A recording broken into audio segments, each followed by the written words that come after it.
with us today on this episode, we have got the one, the only Mike Heldstab of Michael Morgan Investments. Mike, thank you for making time to join me today. Hey, thanks for having me. Of course, of course. So we've known each other about as long as I've been in real estate. I was, when I first got into real estate and was cutting my teeth as an agent, I used to look for investors to work with because I knew that you guys bought houses 12 months out of the year and you didn't care about school district, didn't care about anything. You just, if it made dollars and it was in your criteria and in your area, then you were going to buy it. And I didn't have any of those clients because I had been an agent for 2 minutes. So I started scouring Craigslist and Facebook groups, and I just started cold calling and cold messaging people. And you and I have just kind of stayed in touch ever since. So yeah, I think we met when you were managing properties, maybe. Well, that's when I was working. I just started working for Tyson, who's my business partner now on the brokerage side. And I just started working for him. And of course, he owns a property management company. And so I was just in the office and around. I was never involved in the property management arm. I got a little too close to the sun and I was like, nope, that's not for me. Never mind. I don't want to do property management. So yeah, I get that. So how did you get started? Why did you get started? Like, I guess give us a little bit of background on yourself. Yeah. So the why, I guess my dad had rental property for my entire life growing up. So we used to spend time at rental properties. That's where we would have dinner sometimes. We'd go pull a 5-gallon bucket up and turn it over, have some burgers while he was working. And that's where we got to see dad on the weeknights. Really? So, I didn't know that. Yeah. So I really got into the idea of rental property at that time from being a little kid. I bought my first rental house when I was 22, probably. So I just graduated college, didn't own my own house, didn't have any money, and I was going to do a flip, and I thought I was going to make a ton of cash, pay off student loans, buy a new car, just like they do it on HGTV. Right. Yeah. You just buy a house and you run into a couple issues, but they're all solved by the next commercial break, and then you make $100,000. Yeah. So None of that happened for me, except the issues. Had a bunch of issues, tried to make a bunch of money. The market slowed down in the middle of it. So I turned down offers that I shouldn't have turned down, held on to it, rented it for a couple of years, then sold it. But that didn't keep me away too long. Moved to Wichita and bought a fourplex. That was my first real rental property. And that would have been probably almost 7 or 8 years ago. Gotcha. And you still own that fourplex, or you? I don't. I got rid of that a few years ago. Didn't fit into what you were holding now. Just like you've grown as an investor, and you're like, why did I ever buy that? What was that? Yeah. Thinking? So it was one of those that was a great cash producer on paper. Sure. But it took a lot of effort, and it was a revolving door of tenants. Sure. Yeah. It's like it wasn't a building or neighborhood that I wanted to be in. It was great to get me started. Sure. Because I've never had anything as hard as that one, but sure, it was a good first property. Nice. Yeah. And we've got a coaching program as well, a shameless plug. We were talking with the students yesterday about getting started in real estate investing with flipping houses. And we kind of got into it a little bit on that and just kind of went deep into that rabbit hole as to like why that's the best way to get started in real estate investing, because the things you have to learn and teach yourself how to do, and you got to manage a schedule and a timeline and a budget, and you got to manage contractors, and you have to manage your time, and you got to put together a product and get it on the market and then inevitably sell it. Like the skills you learn in doing one house from A to Z translates into every other arena in real estate so seamlessly, and it makes everything else, to your point of all the properties you've owned after that hard one, it makes all your other rentals seem like easy street. Yeah, that's exactly right. You learn way more from your failures than you're going to learn from your success. Oh, yeah. And there's probably no truer arena of that than real estate investing. So absolutely. I've taken my share of shots to the chin in, whether it was being an agent or as a lipper or wholesaler or any of it, I've taken my licks just as much as the next guy, maybe more. So make you better. That's what they keep telling me anyway. So how many units you guys have now? We hit number 50 about 3 weeks ago. 50? 50. That's what I'm talking about. Okay. And you've kind of really started to scale that up, what, in the last 18 months, 2 years, or? Yeah, probably 18 months. So I had a full-time W-2 job. I worked at that job for almost 7 years, and I was ready for a change. And we had acquired, or were in the process of acquiring, a couple houses and a duplex. And we talked about it and said, well, there's no time like the president. Let's quit this job. Let's go full time. And then it kind of lights that fire under you. Yeah. It's not should we buy another property? It's we have to buy another property. Yeah. It's like we got to do something else, or I'm unemployed. Yeah, that's right. Yeah, I get that. No, it's I've got a love-hate relationship with the first week of the month. The first week of the month, owning rentals, love it. It's my favorite time of the month. I'm like, this is awesome. It's all worth it. It's amazing. But on the wholesale and the flipping side, it's like, all right, it's a new month. We are back to the drawing board. Need to get some stuff going, or we're all unemployed here. So yeah, no, I totally get that. That's really well said. It's not, hey, are we going to buy another house? It's how many houses are we going to buy? Yeah, exactly. So how many units were you at before you moved into full-time 18 months ago? So it's been exactly a year ago that I quit my job. I think really? Yeah, I think at that point we were at 30, 34 units, maybe 32. Okay. And in the last 18 months, you've increased almost 50%. Yeah, exactly. That's awesome. Yeah. That's awesome. What do you credit that to? I mean, other than your newfound allocation of time and energy and resources that you have now. I mean, you can get up as early as you want. You can work on that all day. You can stop, come home, go pick up the kids. I mean, you can do all of that now.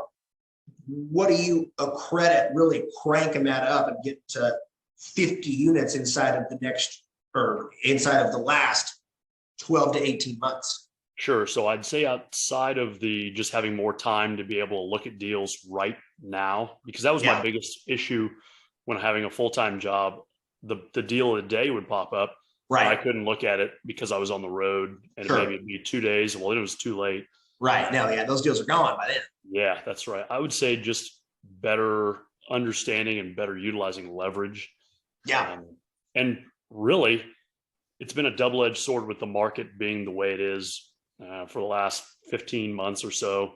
So it's harder, obviously, to find deals. Sure. But as long as you're being smart about it, if you already had properties, there's no time like the president to look at refinancing, cash out, use a line of credit, whatever it may be, just better utilizing your lending options and actually turning your equity into something that you can grow. Right. And maybe not come out of pocket at all if you're doing it right. Right. Yeah. I mean, there's everybody talks about, the no money down real estate investing. I mean, there's a lot of gurus and stuff online with what I would consider to be misleading or bad information. There's some good ones. I mean, there's a little bit of good in all the bad, and there's a little bit of bad in all the good. So, but I think it's a really good point and a really good time now where you literally, as long as you're bankable and you have other properties, like there's real opportunity for experienced investors when you're finding good enough deals and you're borrowing right, you know how to navigate those waters. There's real opportunity to get, for lack of a better term, free real estate or zero cash down or in the deal real estate. And that's it. It's not unprecedented, but it's certainly rare air. Yeah, absolutely. We've used the BRRRR method like crazy in the last year. Really? Okay. And Nice. it's done really well for us. And it's like a domino effect. You do one, get it refinanced, and then you literally just parlay it into the next one. Right. Yeah. It's like playing with house money at the casino. It's like, yeah, I'm already up. It's like, this isn't really my money, but yeah, I mean, after a handful of good burrs, you're literally refinancing the bank's money with the bank's money. And it's just real life monopoly at that point. Right. And they know it's it. Just moving around Boardwalk to Park Place. I mean, you just goes around. As long as you make your payments, they're right, cool. Yeah. right. You don't pay, you don't stay. So going back to lessons and that biggest mistakes, what's the biggest lesson you've learned in real estate? And was that your biggest mistake, or are those two separate? I would say they could be the same. I've said this before to people that the biggest lesson and probably mistake that I ever made was letting whatever happened in a deal I was doing or with a tenant, whatever it may be.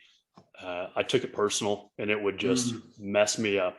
Whether it be somebody not paying rent or trashing an apartment or house, whatever it was, I would, at the end of the day, carry that weight, and I would lose sleep over it, and it would impact my desire to do another deal. Sure. And it just threw everything out of whack. And I don't know if it was something I heard or read, or just at some point just changed my mindset. I don't know how that happened, but I realized this isn't personal, it's business. Right. And some people just aren't going to be great to work with, and they're going to make your life hard. And it's not you, it's them.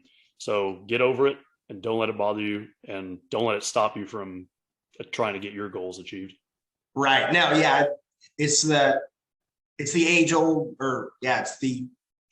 adage, if you can't stand the heat, stay out of the kitchen. Like this isn't an easy business. There certainly are days and there are deals where it was like, I can't believe that was that easy. And then there's other ones where you don't really know what's going to happen. You don't really know if it's going to actually close. And then you've got the deed in your hand and you're leaving the title office and you're like, okay, we did it. Like, I don't know if I ever want to see that person again, but we did it.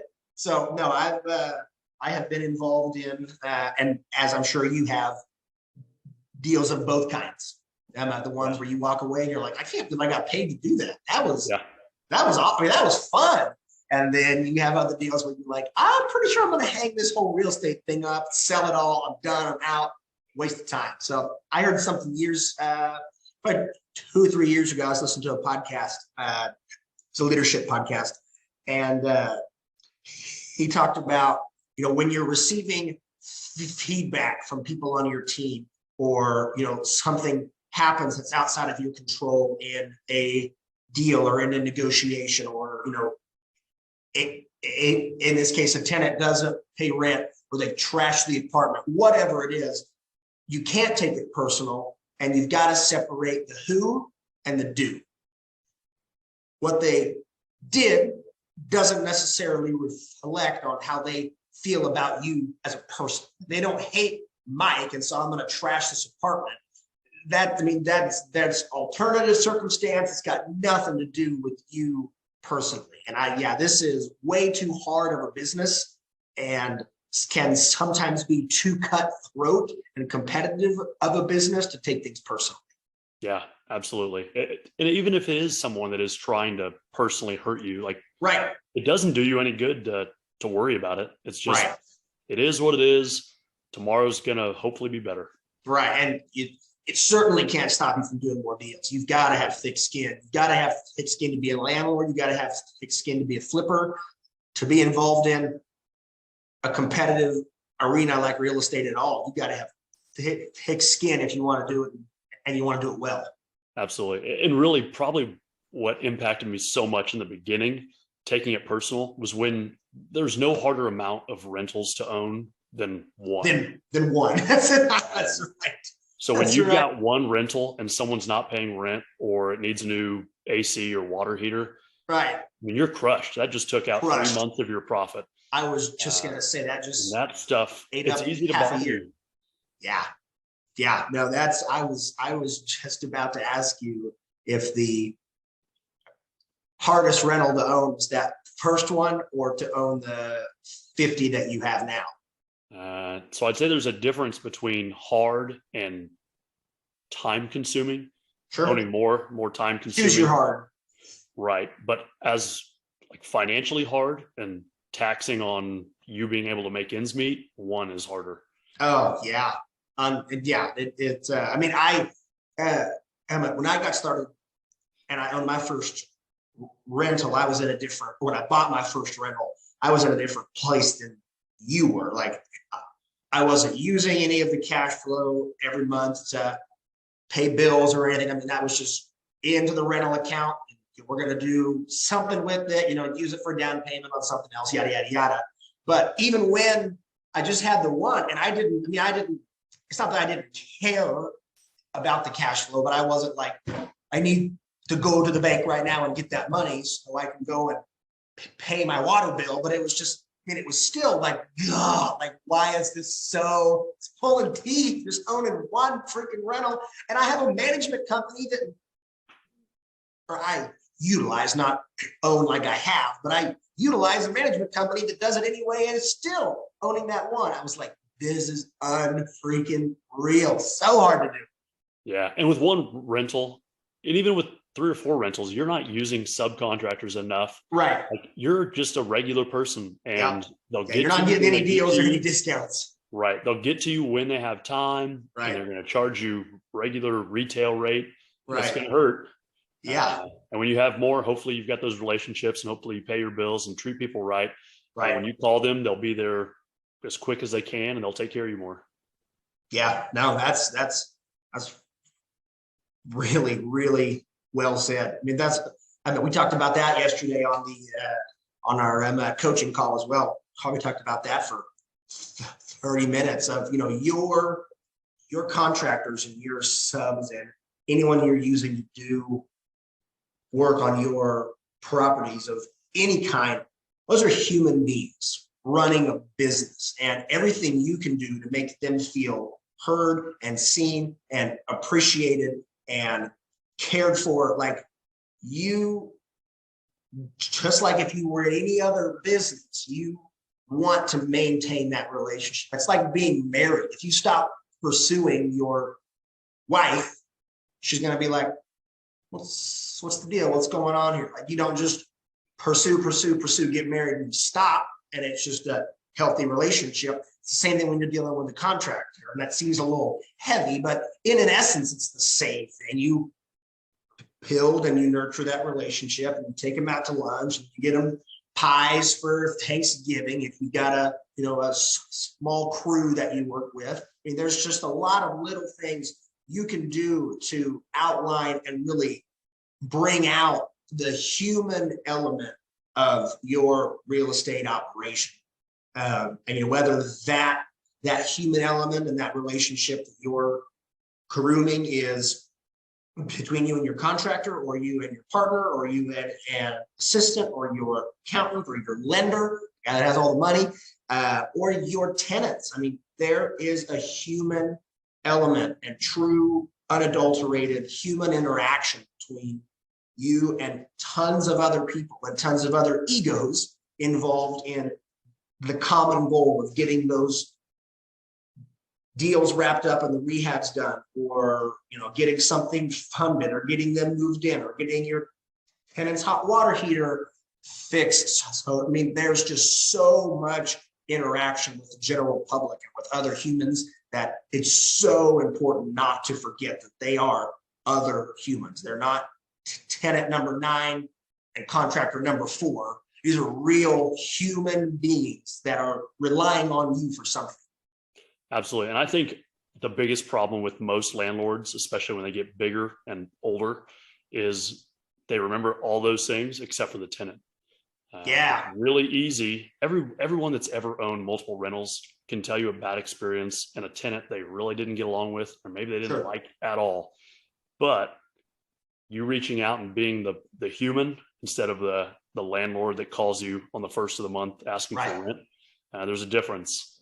2 days ago, I sat down for 2 hours and hand wrote 50 Christmas cards, and I'll send them to every single tenant. And it's like That's pretty awesome. easy little thing to do. It doesn't really cost you any money, but I guarantee at least a number of them will appreciate it and remember it. And it's a two-way street for having that relationship between you two. That's awesome. That's cool. What did you see that somewhere, or you just felt called to be a human? I don't know. I mean, I've always been big on notes in general. Growing up, there was no choice. You wrote a thank you note when someone did something for you, or you got a gift, and it was just the way of showing the kind of gratitude. And I think that I did that in my old job too. We had to write, not had to, we wrote thank you notes for when people did things and helped us out and provided us with what we needed. So I just carried that over, and I know that when I get a thank you note or a Christmas note, especially something that's not just a printed signature, when I can tell that someone, even if they wrote 8 words on a card and signed their name, they put time and effort into it. And it doesn't even matter what it said, but the fact that they put the effort and the time into it, it means something to me. So in my mind, it probably means something to these other people. Yeah, no, I mean, I'm huge on the same thing, you know, writing those out. And we do it at scale here with all the leads that we work and stuff like that, you know, just because we know the impact that a handwritten card has on someone. For those of you watching the video of the podcast, I've got 2 shelves right here full of handwritten cards that I've received over the years. And some of them are as new as last month, and some of them are as old as 5-6 years ago when I first got into real estate, and I've still got them because they left that much of an impact. I couldn't tell you what any of them say off the top of my head. Like, I didn't keep that one because it says this, or keep that one because it was signed by that person. It was the impact and the way that it made me feel when I got it. And so they serve as a constant reminder of that feeling that we can provide to others. So no, I'm right there with you. I love that you did that for the tenants. I might steal that. It's probably not too late to get them out between now and the holidays. So I might steal that from you. I might steal that from you. I'm going to make a note of that. A note for a note. Yeah, that's right. So talk to me about where you see your guys' strategy over the next 12 to 18 months. I know you said that you know, in that last 12 to 18 months, a lot of burr, a lot of acquisition, and a lot of hold. How do you see that changing, if it does change at all, or are you guys just going to continue to do more of that and just ramp it up? My hope is if we could duplicate what we've done in the last 18 months over the next 18 months, that would be a big win. I think we expanded pretty rapidly. And if we could do it again, fantastic. Another 15, or to duplicate the 15 and turn it into 30? Either. You know, I don't. I'm goal oriented, but I'm not like a super rigid numbers of we have to hit, you know, 10 or 15 deals. I think those things are great to do, but I think they get people in trouble a lot. And if all their goal is to have 10 units, right, they're not necessarily looking at, they're not sticking to buying a house just to buy a house. Right. And I've done that. You know, I've bought a house to buy a house, and it's okay, but it's not like a killer deal, and it doesn't do much other than maybe tie up some money that could have been used better elsewhere. And your energy and your time, like, could you have used that same time and same energy and that same capital to get a way better return if you had waited, or if you had analyzed another couple deals and not just bought one for the sake of hitting your unit goal? Probably so. So I look at it as a cash flow goal. I don't have a unit. However I get to X amount of dollars, that's how we're going to get there. Exactly. And that's exactly where we're at. When I was younger, I used to say I wanted 500 units. And I think it was just the bright, flashy 500 that sounded pretty cool. Sure. Which, if you have 500 units, you should be doing really well. Right. Unless you were leveraged to the tilt. Yeah, exactly. And you can still be doing really well. But right. Yeah, you seem to be doing really well. You have 500 doors. Exactly. So I'm not I don't have a number in mind what I want to do. I want to keep growing, and really if we can keep growing at a steady rate. I don't know how to define steady, Sure. but if we can do anything close to what we've done, or if we can double it or triple it, those are all good in my book, as long as we're making good deals and smart decisions. Love that. Well said. What's the best piece of advice for a new investor? I just decided yesterday that I want to start buying rentals, or I want to do my first flip. Start talking to people and listening to podcasts. We live in a time where there's no easier time ever to get free information, either online through podcasts like this or Bigger Pockets, or talking to someone like you or myself or 100 other people that are listening or meeting us at investor lunches. Go talk to those people, email with them, take them out to lunch or coffee, spend $7 on Starbucks and get an unlimited potential out of a conversation that you have.